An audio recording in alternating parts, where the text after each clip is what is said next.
امشي، مش عايز اسمع صوتك. انا مخطوفه، انقذيني يا لهوي. ازيك عامله ايه؟ الحمد لله. ايه ده، ما انت رايحه فين كده؟ انا رايحه مشوار. رايحه مشوار؟ طيب ماشي. يا ترى انا هعمل ايه دلوقتي؟ هعمل ايه؟ انا مش هعرف اتصرف. انا لازم اعرف بابا كل حاجه.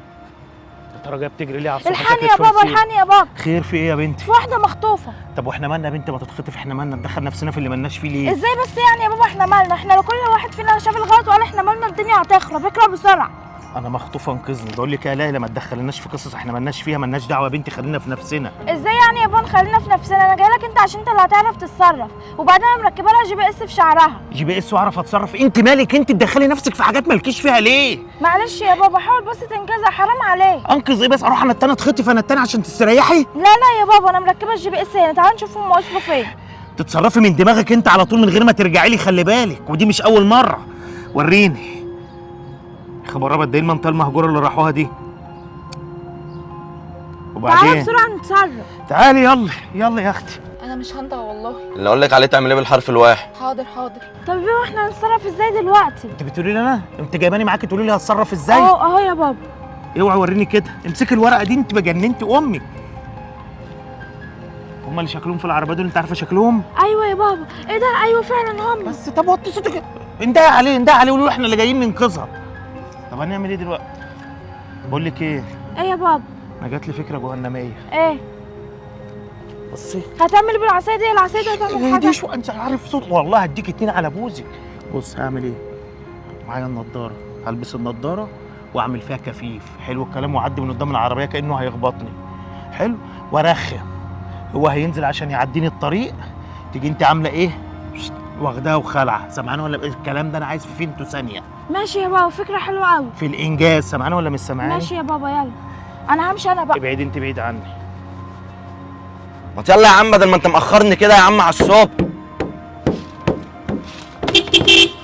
خلي بالك يا عم الحاج، في ايه؟ مين اللي بيتكلم؟ صاحب العربيه، في ايه يا عم الحاج؟ طب الله يبارك لك يا ابني، تعالى عديني الطريق الناحيه الثانيه. هو احنا فين هنا يا ابني؟ فين ايه يا حاج؟ انت مش عارف انت فين؟ انا مش عارف يا ابني، انا السواق نزلني هنا ما اعرفش، قال لي هو ده المكان اللي انت عايزه. ما انت نازل من بيتكم ازاي يا حاج؟ لا مؤاخذه يا ابني، معلش، ابني كان المفروض هيجي ياخدني. انزلي بسرعه. هو في ايه؟ من غير ما تعرفي، بسرعه.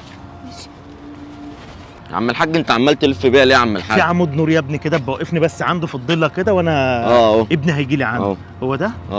ماشي يا ابني، عايز ربنا مني يبارك حاجة لك تاني؟ يا ابني، ربنا يبارك لك، ربنا يخليك، ربنا يكتر من امثالك يا حبيبي.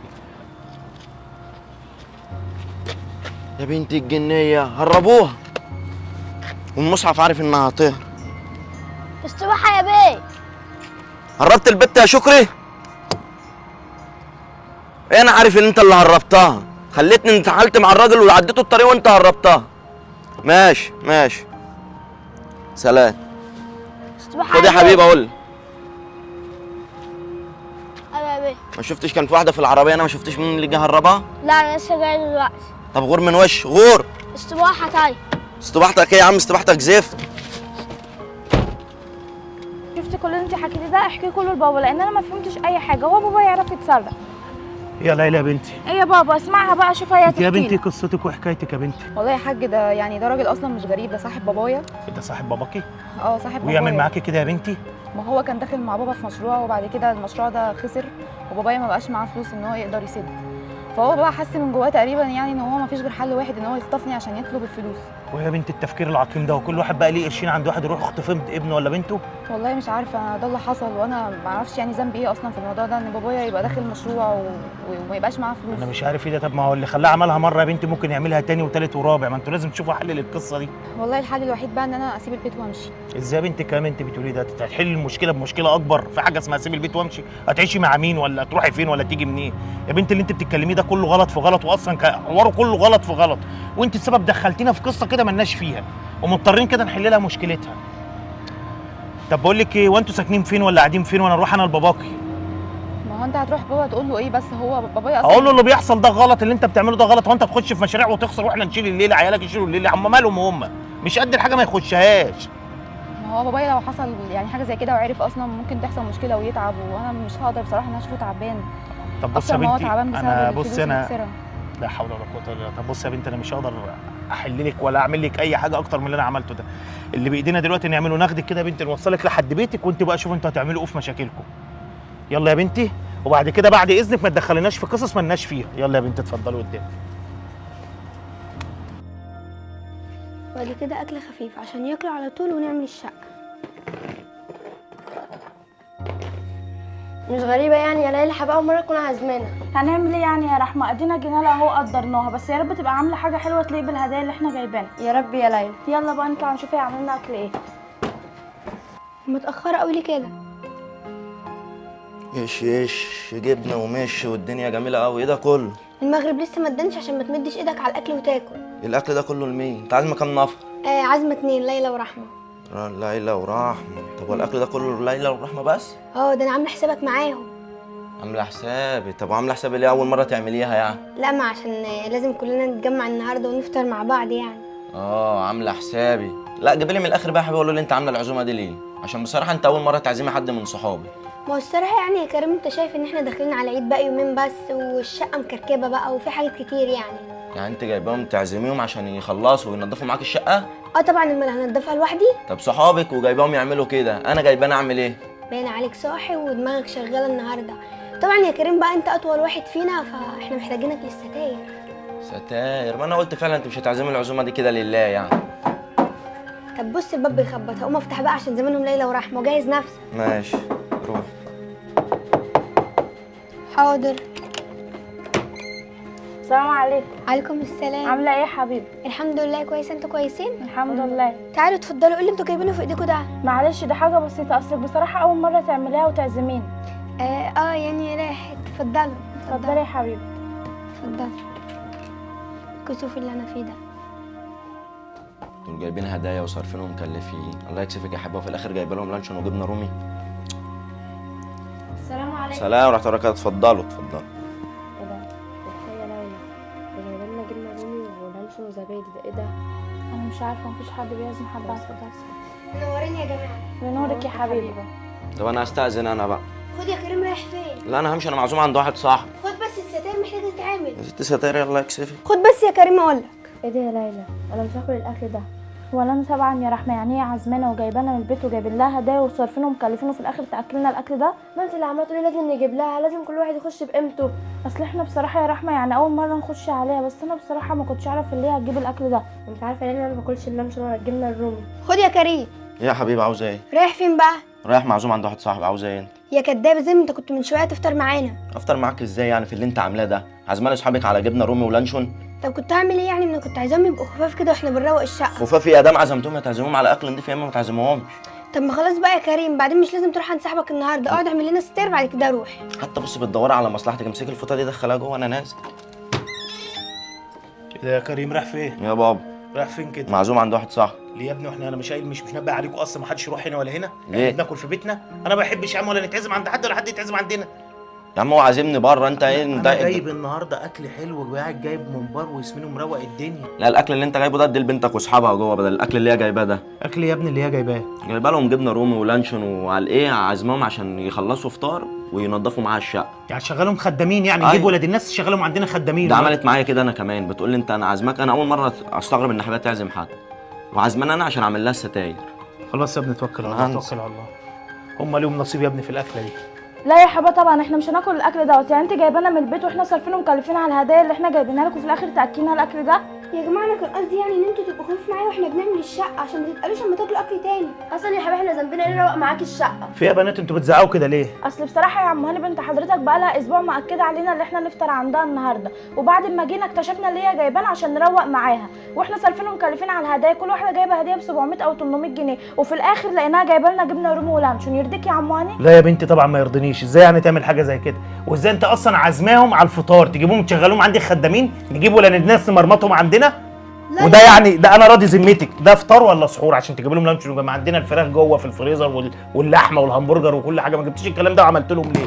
ايه اللي انت عاملاه ده؟ ما عشان يبقوا خفاف وهم بيروقوا. في حاجه اسمها يبقوا خفاف وما بيروقوا؟ اللي انت بتعمليه ده اصلا غلط يا ست. وانت خلي بالك انت غلطت لما تقولي احنا صارفين ومكلفين وجايبين هدايا. يا بنت اللي بيجيب قيمته. ان كان بنت جابت لكم حاجه زي كده فبنت غلطت. هي دي مش قيمتها، قيمتها حاجه اكبر من كده وافخم من كده. فحقكم عليا، اقعدوا بس، وكده كده الدليفري جاي دلوقتي، جايب كباب وكفته وسمين، بصوا مروق عليكم احلى ترويق. لا خلاص يا عم هاني ملوش لزوم بقى. لا والله والله ما تمشوا من هنا يا بنتي، خلاص المغرب هيأذن، اتفضلوا بس اقعدوا. ماشي يا عم هاني. شيل يا بنتي شيل، جايبه لهم السحور تاكلوا لهم في الفطار، شيل انت عاملاه ده شيل. يا رب بابا ما يشوفني، يا رب بابا ما يشوفني. يا ليلى اللي انت بتعمليه ده، انت بتستعبطي؟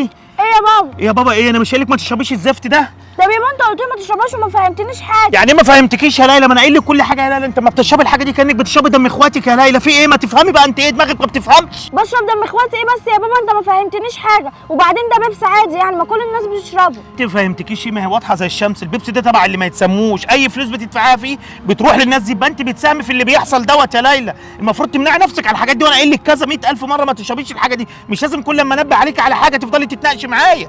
بس انا ما كنتش فاهمه يا بابا. ما كنتش فاهمه ايه يا ليلى؟ ما هي واضحه زي الشمس ويتابع الاخبار. طب يا بابا حبه جايه وكمان بتشرب حاجه ساقعه. دي حاجه ساقعه اهي، منتج مصري عادي خالص اهو، وده منتج من اللي بتاع اللي ما تسموش، ده منتج مصري، اشربيه عادي انا ما قلتش حاجه، انما حاجه زي دي ما تساهميش في اللي بيحصل دوت، حرام عليك، ربنا هيحاسبك على الكلام دوت. في ايه يا عم هاني؟ انا سامعه صوتك من وانا بعيد قوي، اوعى تقول لي ان ليلى كانت بتشرب بيبسي. للاسف يا حبيبه بنتي كانت بتشرب بيبسي. ليه بقى يا ليلى؟ مش قلت لك كذا مره بعد كده اما تجيبي مشروبات تجيبي مشروبات مصريه؟ ما انا بصراحه يا حبيبي ما كنتش فاهمه اي حاجه. طب اديكي فهمت بقى، مش عايز كل شويه انبه عليك، اي منتج تبع اللي ما تسموش دول ما تجيبوش، سامعين ولا مش سامعين؟ وكده كده ليه بدل البديل 10، سامعين ولا مش سامعين؟ واسالي يا ستي. حاضر يا بابا، انا من النهارده اصلا مش هشرب اي حاجه تبع اللي ما يتسموش، انا هشرب كل المشروبات المصريه. اي حاجه هتعمليها او هتساهمي مع الناس دي هتبقى انت مرتكبه معاهم نفس الذنب، انت حره، انا مش هقول تاني، سلام. ايه ده يا ناس؟ ايه ده يا ناس انت بتعملي ده؟ انت بتشربي دم اخواتك الفلسطينيين؟ انت بتدلقوها ليه؟ استني بس. بدلقوها ليه ازاي يعني؟ ما تشربيش القرف ده تاني، اوعي كده ما تشربيش اي حاجه تبع اللي ما يتسموش، انت اهم حاجه تشربي مشروبات مصريه يعني زي كده، وفي مشروبات كتير قوي مصريه، يعني اوعي اشوفك تاني بتشربي بيبسي او اي حاجات من دول. يعني ده مشروب مصري؟ ايوه طبعا، وفي مشروبات على فكره مصريه كتير جدا وطعمها احلى من القرف ده. شكرا على نصيحتك. عفوا، اتفضلي.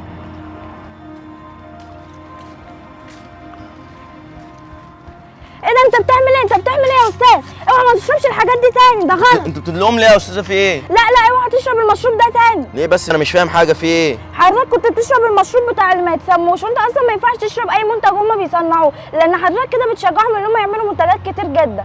طب بس فهميني بس ايه المنتجات بتاعتهم اللي انا ما ينفعش اشربها؟ هو في منتجات كتير جدا على فكره هم اللي صانعينها وما ينفعش نشربها، يعني انت حضرتك المفروض تشرب اي منتج مصري يعني زي ده، او كيس لبن كمان يديك طاقه. تمام ماشي. يعني حضرتك ما ينفعش تشرب ولا عصير بيتي ولا شاي ليبتون ولا اي حاجه، في حاجات كتير جدا على فكره ممنوعه. خلاص ماشي، هو تقريبا في برنامج للكلام ده انا المفروض انزله واعرف ايه المنتجات ايوه طبعا، وفي حاجات كتير جدا مقاطعه وما ينفعش حضرتك تشربها ولا تاكلها. حاضر ماشي، شكرا يا استاذ. اتفضل دي بقى بدل البيبسي اللي انا دلقته. خلاص ماشي شكرا. عفوا. العيال دول قاعدين في ايه؟ ايه يا عم هاني؟ يا حبيبي عامل ايه؟ الحمد لله. طب مالك بتبصي لي كده؟ شبع عصير؟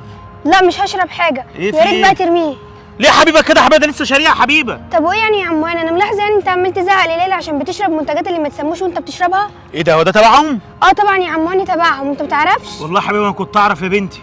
لا طبعا يا عم هاني اعرف، انت ممكن تبحث على جوجل عن المنتجات اللي هي في المقاطعه، وانا برضه هقول لك شويه منتجات وابعت لك على الواتس صوره كده فيها كل المنتجات. انا اعرف يا بنتي كل المشروبات اللي تبع بيبسي ديت، البيبسي وميريندا ومش عارف ايه والحاجات دي كلها، ده كمان والليبتون، الشاي الليبتون دوت، أيوة. والاريال والبرسيل، صح أيوة. كده كل الحاجات دي مقاطعه صح؟ وفانتا وفي حاجات تانية والحاجات كتير. تبع شركه كوكاكولا، والشوكولاتات زي كيت كات وجالاكسي وديري ميلك، والحاجات دي كلها تبع اللي ما يتسموش، يعني من الاخر كده كل البراندات تبعهم.